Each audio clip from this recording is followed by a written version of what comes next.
Je pense qu'on va pouvoir commencer. Merci à tous d'être là. Le succès de cette université ouverte a été vraiment de rassembler des organisations et des personnes d'horizons très très diverses et de rapprocher des réseaux qui ne se parlaient pas forcément. Et cette articulation, c'est déjà le premier succès. Le règne de l'argent roi, sortir de l'impasse, c'est le thème de notre débat. Le deuxième succès, c'est de parler des choses qui vont changer en profondeur notre société, notre rapport à l'argent, notre rapport à la culture dans la nouvelle ère, parce que le monde a changé, il y a des bouleversements dans le monde que nous n'arrivons pas forcément à voir parce que nous n'avons pas le bon angle de vue. Le fait qu'il y ait ce débat d'ailleurs aujourd'hui, moi je trouve ça, c'est une petite victoire déjà. Parce que qui pensait il y a quelques mois en arrière qu'on pourrait débattre publiquement d'un tel sujet? Mais également sur la thématique où nous avons rebondi par rapport à l'année dernière sur comment faire la paix avec notre histoire coloniale. Nous allons enclencher tout un chantier là-dessus dès la rentrée et Festi TV sera aux premières loges pour ces rencontres. Altaïr, c'est un club qui réfléchit à ce que pourrait être le monde de la culture dans l'univers de demain. Mon collectif Banlieues Actives fait partie de la structure Altaïr. Je suis le soutien de tous ceux qui travaillent pour la culture et pour la développer. C'est essayer de recueillir d'abord le maximum de paroles, de pensées, de réflexions. C'est une première étape. On va discuter d'Adopi, on va discuter de la protection, on va discuter du dopage, au meilleur sens du terme, des offres légales et il va falloir discuter aussi bien avec les créateurs qu'avec les FAI.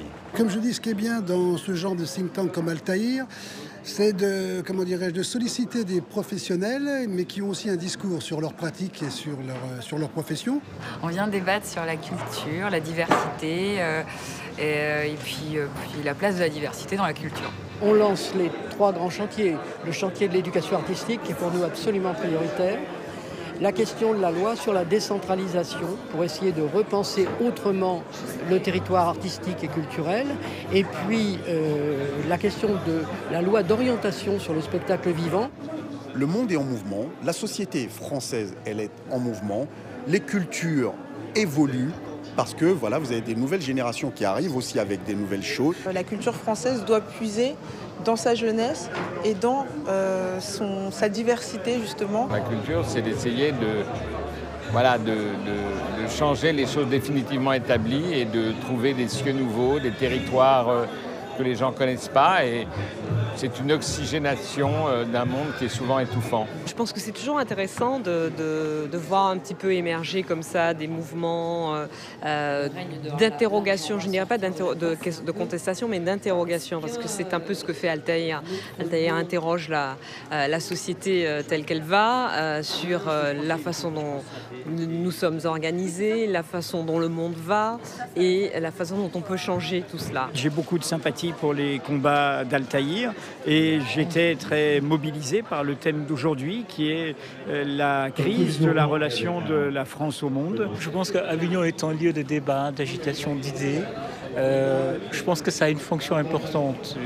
La création est intimement liée au débat d'idées. On crée dans le débat, on crée dans l'échange.